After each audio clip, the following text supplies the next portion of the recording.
Très bien, alors je vous propose de continuer notre parcours sur les vertus. Depuis le début de l'année, on est parti sur les vertus théologales, la foi, l'espérance, la charité. Ça c'est fait. Voilà, je vous rappelle ces vertus que nous avons tous reçues au baptême. C'est comme des vertus dites infuses, elles ont été infusées en nous. Et puis elles nous aident à vivre, à agir. Vous vous souvenez qu'une vertu, c'est comme un dynamisme en nous pour agir vers le bien. C'est un peu ça le propre de la vertu.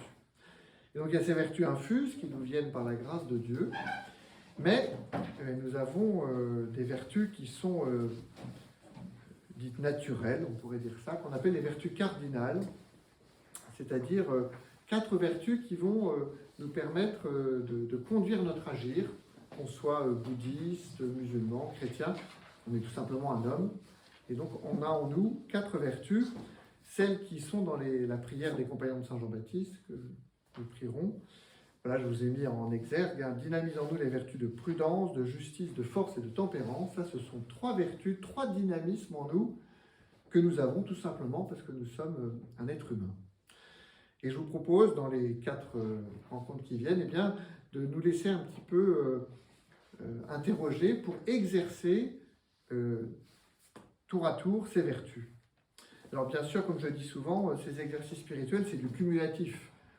On exerce toujours la foi, l'espérance, la charité, et hop, on rajoute, si j'ose dire, la prudence.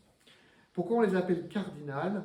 Juste comme ça, pour rien à voir avec les cardinaux à Rome. Le cardo, dans une ville roumaine, c'était l'axe, vous savez, je ne sais pas s'il y en a qui sont des architectes urbains, l'axe autour duquel eh bien, la ville se déployait un peu comme les gonds d'une porte. Et donc ça vient de là. Ce sont 4 vertus qui vont nous permettre eh bien, d'agir. Alors j'ai mis ensuite une petite phrase de nos textes des compagnons de Saint Jean-Baptiste. Nous choisissons de demeurer dans le monde, de nous y intégrer, c'est pourquoi nous adoptons un mode de vie ordinaire. Ces vertus, ce n'est pas pour les saints, si, mais ce n'est pas pour des êtres exceptionnels, pour des êtres ordinaires, ça tombe bien, c'est pour nous. Et voilà, c'est dans cette vie ordinaire que nous nous sanctifions, notamment en agissant, et c'est ce que je voulais un peu tracer avec vous, à travers donc ce soir, cette vertu de prudence. J'ai simplement mis le petit extrait du catéchisme de l'Église catholique, CEC, c'est catéchisme de l'Église catholique, qui nous dit, eh bien, quelle est cette vertu de prudence? Je vous lis et je commente un peu. La prudence est la vertu qui dispose la raison pratique. Qu'est-ce que c'est que la raison pratique? C'est notre intelligence pour agir, tout simplement. À discerner en toutes circonstances notre véritable bien et à choisir les justes moyens de l'accomplir. Une chose tout bête, j'ai envie d'écrire, eh bien, je vais saisir le stylo qui est le plus près de moi, dans mon sac à main, sur mon bureau, et puis je vais un peu pouvoir réaliser ce bien qui est d'écrire. Et bien ça, c'est un acte de prudence. C'est tout simple, on ne vous rendez pas compte, mais vous l'avez fait. Un discernement, je prends le stylo et je vais pouvoir écrire. C'est bien sûr un acte assez simple, mais qui peut parfois être beaucoup plus compliqué dans des situations plus complexes. Donc, discerner en toutes circonstances pour faire le bien. Voilà. C'est à ça que la prudence eh bien, nous aide.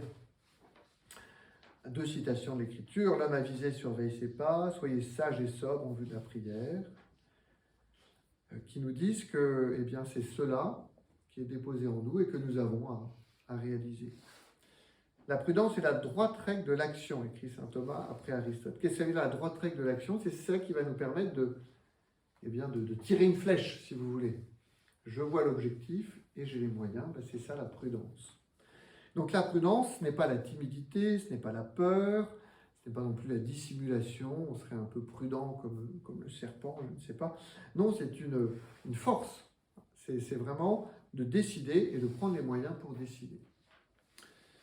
Elle conduit les autres vertus en leur indiquant règles et mesures, c'est-à-dire que c'est ça qui va nous permettre, mais malgré nous, vous l'avez compris, on n'a pas besoin de le conscientiser, c'est un petit peu ce qu'on va faire ce soir, mais eh bien, nous sommes prudents parce que tout simplement, je le répète, humains. Voilà, c'est la prudence qui guide immédiatement le jugement de conscience, c'est-à-dire qu'on va pouvoir avoir conscience que c'est ça qu'il faut faire, on va le discerner, et dans ce même mouvement, on va pouvoir l'accomplir.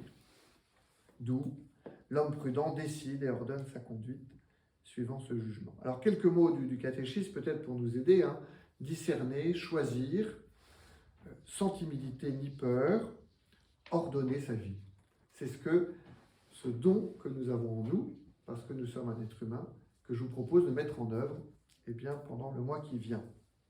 Alors pour cela, je vous propose de partir d'un passage de l'Évangile, comme à chaque fois, où Jésus va justement un peu interpeller, dans l'Évangile selon saint Luc, donc au verso, interpeller ceux qui sont présents à lui pour les exhorter en fait à décider.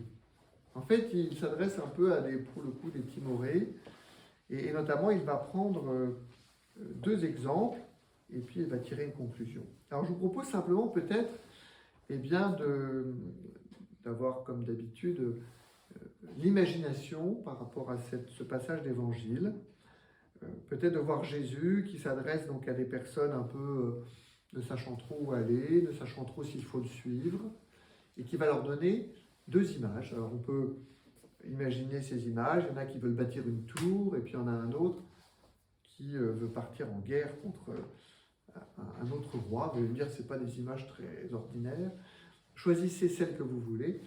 Et puis tout à l'heure, dans la prière, vous pourrez peut-être vous dire, mais quelle est ma tour? Quelles sont ces confrontations que j'ai à faire? Et à mon avis, là, pour le coup, on a tous un peu des images qui peuvent venir. Donc, entendons ce passage de l'Écriture et croyons que Dieu, veut nous interpeller sur l'une ou l'autre de ces expressions. Alors, écoutons. Quel est celui d'entre vous qui, voulant bâtir une tour, ne commence par s'asseoir pour calculer la dépense et voir s'il a de quoi aller jusqu'au bout? Car si jamais il pose les fondations et n'est pas capable d'achever, tous ceux qui le verront vont se moquer de lui. Voilà un homme qui a commencé à bâtir et n'a pas été capable d'achever. Et quel est le roi qui, partant en guerre contre un autre roi, ne commence pas par s'asseoir pour voir s'il peut, avec 10 000 hommes, affronter l'autre qui marche contre lui avec 20 000? S'il ne peut pas, il envoie, pendant que l'autre est encore loin, une délégation pour demander les conditions de paix. Ainsi donc, celui d'entre vous qui ne renonce pas à tout ce qui lui appartient ne peut pas être mon disciple. C'est une bonne chose que le sel, mais si le sel lui-même se dénature, avec quoi lui rendra-t-on sa saveur? Il ne peut servir ni pour la terre, ni pour le fumier, on le jette dehors. Celui qui a des oreilles pour entendre, qu'il entende. Comme à chaque fois, il y a peut-être une expression, un mot qui a pu vous toucher, mais tout à l'heure, dans l'adoration, je vous invite à le présenter au Seigneur. Seigneur, qu'est-ce que tu attends de moi par rapport à telle ou telle expression, sachant que le texte que nous avons entendu peut être un peu choquant, enfin, il faut comme une exhortation. Alors, je vous propose peut-être, pour nous aider à prier, très simplement de relever quelques points sur le recto. Voulant bâtir une tour. La prudence, être prudent, cela implique de vouloir quelque chose. C'est pas être attentiste, c'est justement être capable de dire c'est cela que je veux, ce bien-là. J'ai mis un plus, un davantage, un bien. Ça peut être, par exemple, d'être plus attentif, plus à l'écoute. Cela peut être de pouvoir performer, si j'ose dire, dans tel ou tel domaine. Ça peut être de faire du sport. Voilà. Il y a un bien que je veux. Et puis, donc un vouloir. Voilà. Je veux bâtir une tour. Il y a quelque chose. Et je vais, pour être prudent, décider et faire le choix d'un but. Et peut-être que la question que nous pourrions nous poser, que dois-je décider dans les semaines qui viennent? Il y a des choses qui s'imposent à nous, il y a des questions, et puis il y a des choses que je pourrais décider par moi-même. Ça peut être, le lieu des vacances, des choses, c'est un bien, ça, de prévoir les vacances d'été, toute la période, savoir si on fait une retraite, ou au contraire dans le milieu professionnel, des choses que j'ai à décider. Simplement de le nommer. Et puis, dans l'Évangile, on nous invite à nous asseoir, pour calculer la dépense, pour voir si nous pouvons poser un jugement en considérant les circonstances, les événements, j'allais presque dire froidement.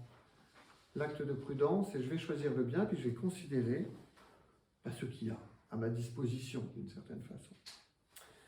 Et peut-être, dans un deuxième temps, suis-je capable de nommer ce qu'implique, moyen, conséquence, la décision que je m'apprête à prendre. Non pas pour tergiverser, mais pour poser les choses, s'asseoir, et ainsi, confirmer, peut-être,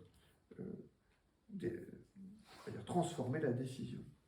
Et vous voyez que Jésus invite ses interlocuteurs à cela. On pourrait dire que c'est bien éloigné de la suite de Jésus. Mais peut-être pour nous dire que pour suivre Jésus, il faut être un homme prudent. C'est-à-dire discerner, choisir et prendre les moyens. Et c'est pour ça que juste après ces deux petits exemples, Jésus nous invite à être son disciple. Et quelque part à accepter de renoncer parfois à certaines choses, de nous engager. Voilà, pour suivre Jésus, prendre l'habitude de s'engager, de décider, de choisir de tout son être de façon prudente. Quelque part, s'entraîner à être prudent, ça va nous aider à suivre Jésus. Si on est capable de choisir le bien pour choisir ses vacances, par exemple, peu à peu, on va pouvoir choisir peut-être un bien un peu plus grand qu'est celui de la suite de Jésus. Et puis à la fin, il finit sur le sel, cette image du sel qui se dénaturerait. Peut-être pour nous dire que si on agit prudemment, si on agit avec décision, ça a du goût, ça a du poids. Et cela, nous avons peut-être à le choisir. J'ai mis une action prudentielle a du goût, notre goût. On ne va pas tous choisir la même chose. Elle n'est pas molle, indécise, vous savez, c'est non-décision de toute notre vie, on en a tous, qui fait que la vie décide pour nous. Ça, pour le coup, ça marche bien. Et voilà, on va poser un acte. Et c'est cela, être prudent. Alors, je vous propose tout simplement pouvoir présenter ça au Seigneur à partir du texte de la parole de Dieu. Et puis, dans le mois qui vient, de vous exercer. Voilà, je vais choisir un bien à atteindre. J'en ai listé quelques-uns, me reposer, me distraire, dialoguer avec un enfant, un confrère, un conjoint. J'aurais pu mettre un séminariste. Et je vais choisir les moyens pour atteindre ce bien. Et je vais m'y tenir en disciple de Jésus. Dire, tiens, j'ai choisi ça. J'y tiens et je mène mon chemin. Et puis le soir, tout simplement, rendre grâce pour les actes que j'ai posés en conscience. Je disais un peu en souriant que très souvent, beaucoup de nos actes, nous les faisons par habitude, parce qu'ils s'imposent à nous. Et en fait, combien il y a d'actes qu'on pose vraiment? C'est peut-être cela que je vous invite à vivre pour le mois qui vient. Alors, je vais exposer le Saint-Sacrement.